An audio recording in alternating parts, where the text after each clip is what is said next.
ಆ hotel back view ಕೂಡ ತುಂಬಾ ಚೆನ್ನಾಗಿತ್ತು. Hi everyone, welcome to my mini vlog. ನಾವು ನೆಕ್ಸ್ಟ್ ಟೆಂಪಲ್ ಮುಗಿಸ್ಕೊಂಡು ಹೋಗಿದ್ದೇನೆ ತೋಡಿ ವಿಲೇಜ್ ರೆಸಾರ್ಟ್ಗೆ. ಯಾಕಂದರೆ ಅಲ್ಲಿ ಫ್ರೆಶ್ ಆಗಿರೋ ನೀರು ಸಿಗುತ್ತೆ ಅಂತ ಹೇಳ್ತಾ ಇದ್ರು. ಹಾಗಾಗಿ ನಮ್ಮ ಗಿರಿನೂ ಕೂಡ ನೀರು ಕುಡಿಬೇಕು ಅಂತ ತುಂಬಾ ಇಷ್ಟಪಡ್ತಿದ್ರು. ಹಾಗಾಗಿ ನಾವು ಆ ರೆಸಾರ್ಟ್ಗೆ ಹೋದೋ. ಅದು ರೆಸಾರ್ಟ್ ಅಲ್ಲ, ಅಲ್ಲಿ ಹೋದ್ಮೇಲೆ ಗೊತ್ತಾಯಿತು ಒಂದು ಸಣ್ಣ ರೆಸ್ಟೋರೆಂಟ್ ಅಂತ. ಸೊ ಚೆನ್ನಾಗಿತ್ತು ಅಲ್ಲಿ ನೀರು, ಮತ್ತು ವೆದರ್ ಕೂಡ ತುಂಬಾ ಚೆನ್ನಾಗಿ.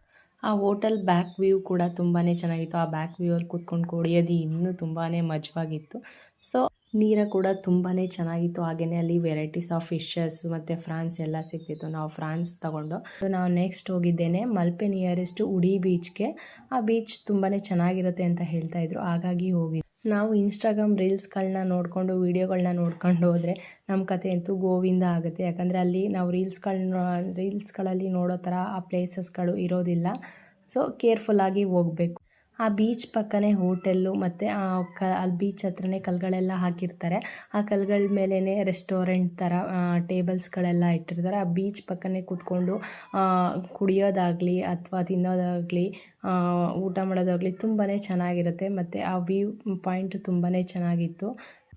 ನಾವು ಕೂಡ ಅಲ್ಲಿ ನೀರು ತಗೊಂಡು ಟೇಸ್ಟ್ ಮಾಡಿದೋ. ಹಾಗೆಯೇ ಫ್ರಾನ್ಸ್ ಆಗಲಿ ಮತ್ತು ವೆರೈಟೀಸ್ ಆಫ್ ಮೀನು ತಗೊಂಡು ಟೇಸ್ಟ್ ಮಾಡಿದೋ. ತುಂಬಾ ಚೆನ್ನಾಗಿತ್ತು. ಇದಾಗಿತ್ತು ನಮ್ಮ ದಿನ. Thank you for watching. Thank you all.